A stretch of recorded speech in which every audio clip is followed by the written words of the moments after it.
Hello friends, good morning. Math के इस class में आप सबका स्वागत है। बोर्ड की परीक्षाएं नज़दीक आ रही हैं और बोर्ड की परीक्षाओं के प्रिपरेशन को ध्यान में रखते हुए हम लोग आज के इस मैथ के सेशन में 10th क्लास के मैथ का 8वां चैप्टर शुरू करेंगे, यानी कि त्रिकोणमिति। तो त्रिकोणमिति के पहला चैप्टर है, त्रिकोणमिति का पहला चैप्टर है त्रिकोणमिति का परिचय। तो जैसा कि नाम से स्पष्ट है, त्रिकोणमिति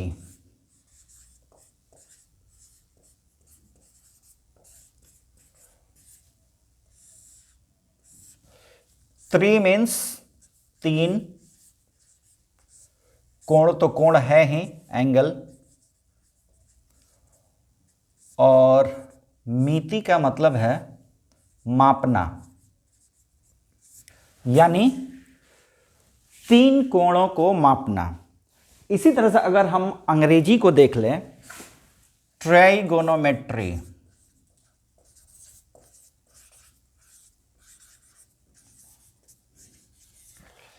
इसमें इस ट्राई का मतलब होता है तीन,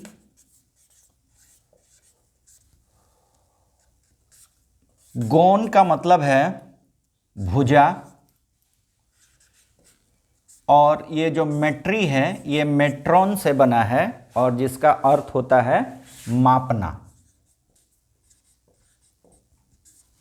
यानी तीन कोण को मापना, तीन भुजाओं को मापना। तो त्रिकोणमिति में हम क्या करते हैं? तीन भुजाओं को मापते हैं और तीन कोणों को मापते हैं, यानी हम इनका आपसी संबंध, यानी तीन कोणों और तीन भुजाओं के आपसी संबंध का अध्ययन हम किसमें करते हैं? त्रिकोणमिति में। तो अब सवाल ये है कि ये तीन भुजाएं और तीन कोण कहाँ मिलेंगे? ये किस में होता है?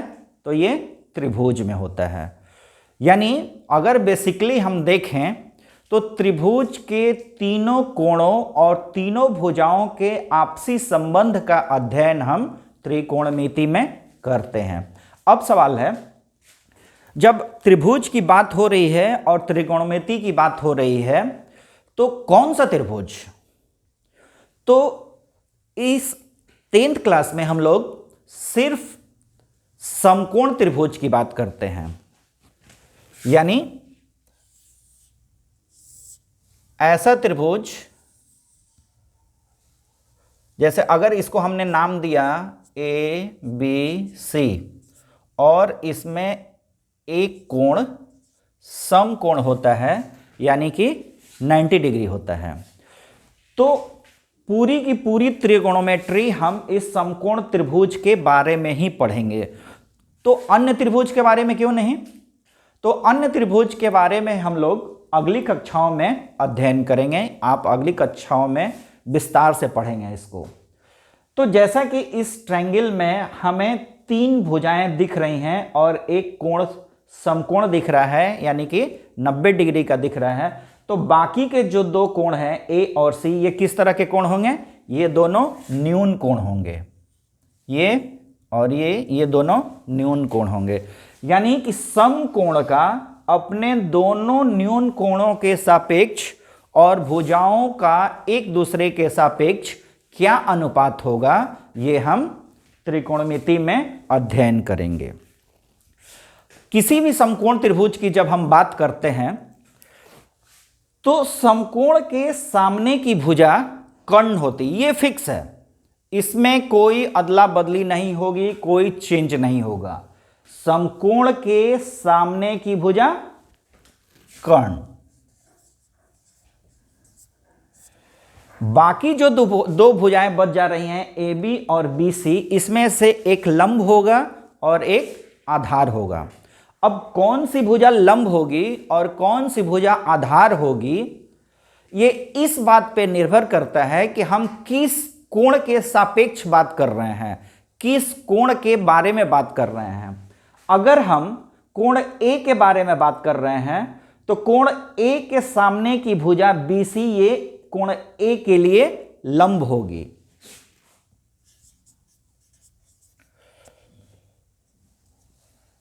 तो ये भुजा कौन सी हो जाएगी? ये क्या होगा? ये आधार हो जाएगा। इसी तरह से अगर हम दूसरे त्रिभुज की बात करें जिसमें ये भी ABC है, इसमें भी B समकोण है और इसमें हम C की बात कर रहे हैं, कोण C की बात कर रहे हैं। तो कोण जब C की बात करेंगे, चूंकि ये समकोण है, B समकोण है, तो इसके सामने की भुजा AC ये कर्ण हो जाएगी। और C की बात कर रहे हैं तो C के सामने की भुजा कौन सी है? AB, तो ये क्या हो जाएगा? ये लंब हो जाएगा। और A के सामने और बाकी ये BC जो भुजा बची ये आधार हो जाएगी। यानी कर्ण तो फिक्स है, हर मामले में कर्ण फिक्स है, लेकिन लंब और आधार इस बात पे डिपेंड करेगा कि हम किस एंगल के सापेक्ष, किस कोण के सापेक्ष बात कर रहे हैं। अब इसमें कुछ अनुपात होते हैं, तो इसमें जैसे आधार के सापेक्ष कर्ण का अनुपात, लंब के सापेक्ष कर्ण का अनुपात, लंब और आधार का अनुपात, जैसे इन उत्पादों को हम इन अनुपातों को हम देख लें, यानी हमारी सारी की सारी त्रिकोणमिति की गणित इन अनुपातों पे ही डिपेंड करेगी। जैसे अगर हम लंब और कर्ण का अनुपात देखें, लंब अनुपात कर्ण, अगर हम दूसरा आधार अनुपात कर्ण, तीसरा लंब अनुपात आधार, और बाकी के तीन इसके जस्ट उलट हैं, इसके जस्ट व्युत्क्रम होंगे। जैसे कर्ण अनुपात लंब,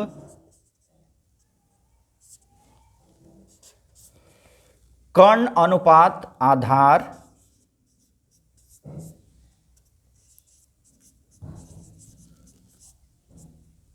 और आधार अनुपात लंब।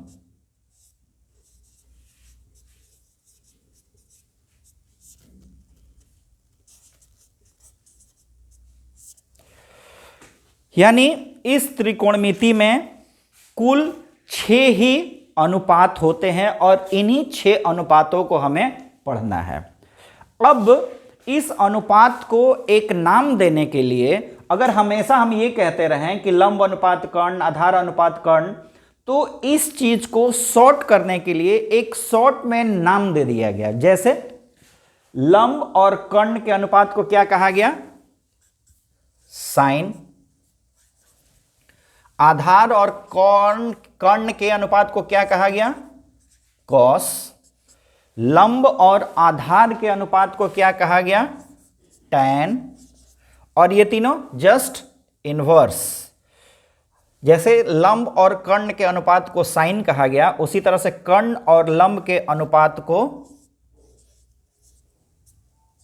कॉसेक, कर्ण और आधार के अनुपात को सेक, और लंब, आधार और लंब के अनुपात को कॉट कहा गया। यानी इन तीनों का व्युत्क्रम ये है। अब साइन, कॉस, टैन, कॉसेक, सेक, कॉट, ये इस अनुपातों का शॉर्ट फॉर्म है। अब अगर ये कहा जाए कि इन अनुपात, अगर किसी त्रिभुज का कोई एक अनुपात हमको पता हो, तो क्या हम अन्य भुजाएं पता कर सकते हैं? बिल्कुल पता कर सकते हैं। आइए देखते हैं कैसे। त्रिकोणमिति में जब भी समकोण त्रिभुज की बात आती है, यानी राइट एंगल ट्रायंगल की बात आती है, तो हमारे दिमाग में एक बात सीधे सीधे आ जानी चाहिए, पाइथागोरस प्रमेय। पाइथागोरस प्रमेय को त्रिकोणमिति की जान कहते हैं, यानी पाइथागोरस प्रमेय त्रिकोणमिति का नींव है, आधार है। अगर पाइथागोरस प्रमेय को ट्रिगोनोमेट्री से हटा दिया जाए तो ट्रिगोनोमेट्री का कोई अस्तित्व नहीं रह जाता है, कोई आधार नहीं रह जाता है। पूरी की पूरी ट्रिगोनोमेट्री पाइथागोरस थ्योरम पे ही आधारित है। अब सवाल है कि ये पाइथागोरस प्रमेय है क्या? तो पाइथागोरस एक बहुत ही प्रसिद्ध गणितज्ञ थे, जिन्होंने अपने अध्ययनों में, अपने रिसर्च में ये सिद्ध करके दिखाया कि किसी भी समकोण त्रिभुज में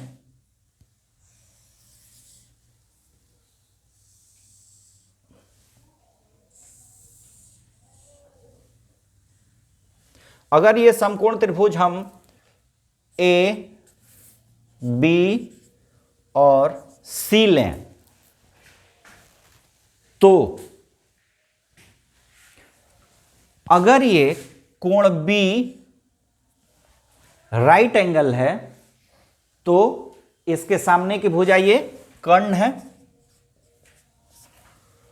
ये लंब है, और इस एंगल की हम बात कर रहे हैं तो, और ये आधार है।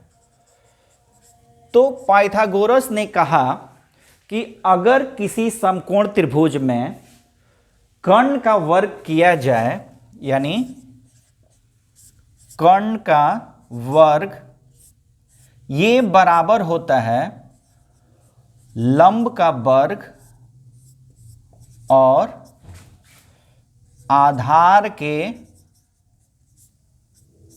वर्ग के योग के बराबर।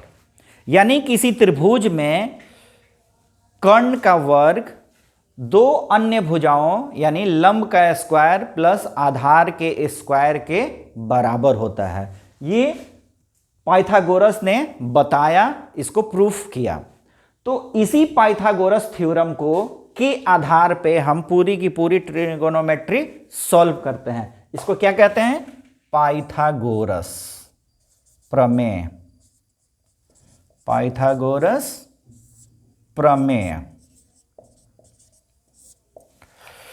अब इसी पाइथागोरस के प्रमेय के आधार पे अब अगर हमें दो भुजाओं का अनुपात मालूम हो या इसमें 6 प्रॉपर्टी है, 3 कोण हैं और 3 भुजाएं हैं, उनमें से कोई भी 2 चीजें अगर हमें ज्ञात हो तो हम बाकी के अनुपात को ज्ञात कर सकते हैं। एक उदाहरण लेते हैं जिससे हम देखेंगे कि अगर हमें कोई भी एक प्रॉपर्टी मालूम हो जाए तो हम अन्य भुजाओं के अनुपातों को कैसे ज्ञात कर सकते हैं। आइए देखते हैं। यदि किसी त्रिभुज में एक त्रिकोणमितीय अनुपात हमें ज्ञात हो तो क्या हम अन्य त्रिकोणमितीय अनुपात ज्ञात कर सकते हैं? बिल्कुल ज्ञात कर सकते हैं। तो इसके लिए हमने एक उदाहरण लिया है। उदाहरण में लिखा हुआ है यदि tan a बराबर 4/3 तो कोण a के अन्य त्रिकोणमितीय अनुपात ज्ञात करें या निकालें। tan कितना दिया हुआ है? tan दिया हुआ है tan a, यानी इस एंगल की बात हो रही है, और tan क्या होता है? 4/3। क्या दिया? tan क्या दिया हुआ है? 4/3, यानी tan को किसके अनुपात के रूप में हम लोग जानते हैं? इसको हम लोग जानते हैं लंब और आधार के अनुपात के रूप में। ठीक है। अब ये दिया हुआ है 4/3, यानी इसमें लंब जो है, इस एंगल की बात हो रही है, तो ये लंब जो है ये है 4k और आधार जो है ये है 3k। k क्यों? अनुपात को जब हम इस रूप में अलग अलग रूप में व्यक्त करते हैं तो वहां हम किसी ना किसी एक कॉमन चीज को लगाते हैं, कॉमन यूनिट को लगाते हैं। जैसे हमने यहां पे k को लगाया है और k यहाँ पे एक धनात्मक संख्या है। k क्या है? एक धनात्मक संख्या है। तो अब ये कहा जा रहा है कि इस त्रिभुज में जो हमारा आधार है वो 3k है और जो लंब है वो 4k है कोण A के सापेक्ष। तो हमें अन्य त्रिकोणमितीय अनुपात ज्ञात करना है। तो अब हम फिर से यहां वही पाइथागोरस प्रमेय का इस्तेमाल करेंगे। तो हमें क्या नहीं पता है, इस त्रिभुज में क्या नहीं पता है? तो हमें कर्ण नहीं पता है। हमें दो चीजें पता है, आधार और लंब। देखते हैं लंब कितना है? 4k, यानी 4k का स्क्वायर प्लस आधार कितना है? 3k का स्क्वायर। इसको सॉल्व करेंगे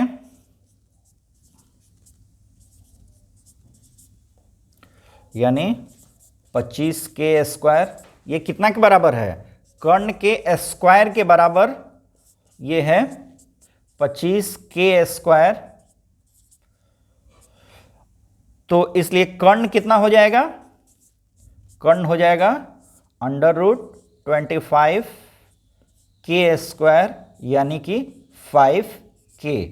यानी अब हमें पता चल गया कि कर्ण कितना है? 5k है। तो पहला अनुपात हम लोग कैसे नहीं, पहला अनुपात यानी कि साइन a के सापेक्ष अगर बात हो रही है तो साइन a बराबर क्या लिखेंगे? साइन a बराबर, साइन क्या है? लंब और कर्ण का अनुपात। तो लंब कितना है? 4 बटा में कर्ण कितना है? 5। इसी तरह से कॉस a बराबर, कॉस क्या है? कॉस है आधार और कर्ण का अनुपात। तो आधार कितना है? 3 और या इसको 4k हम लिख दे रहे हैं, 5k लिख दे रहे हैं, k कैंसिल हो गया तो ये 4/5 हो गया। इसी तरह से कॉस आधार बटा में कर्ण, आधार है 3k और कर्ण है 5k, k कैंसिल 3/5। tan तो चूंकि हमको पता ही है इसलिए tan के बारे में हम लोग बात नहीं करेंगे। अब हम लोग आते हैं कॉसेक। कॉसेक क्या है? कॉसेक है साइन का उल्टा यानी साइन का इन्वर्स। यानी यहां पे देखिए साइन में क्या था? लंब और कर्ण का अनुपात। इसमें कर्ण और लंब का अनुपात है। कर्ण कितना है? 5, लंब कितना है? 4k, k कैंसिल यानी कि 5/4। उसी तरह से सेक, सेक a क्या है? सेक a है कॉस का व्युत्क्रम यानी कर्ण और आधार का अनुपात। कर्ण कितना है? 5k और आधार कितना है? 3k, k कैंसिल बच गया 5/3। कॉट, कॉट क्या है? कॉट a है tan a का व्युत्क्रम यानी आधार और लंब का अनुपात। आधार कितना है?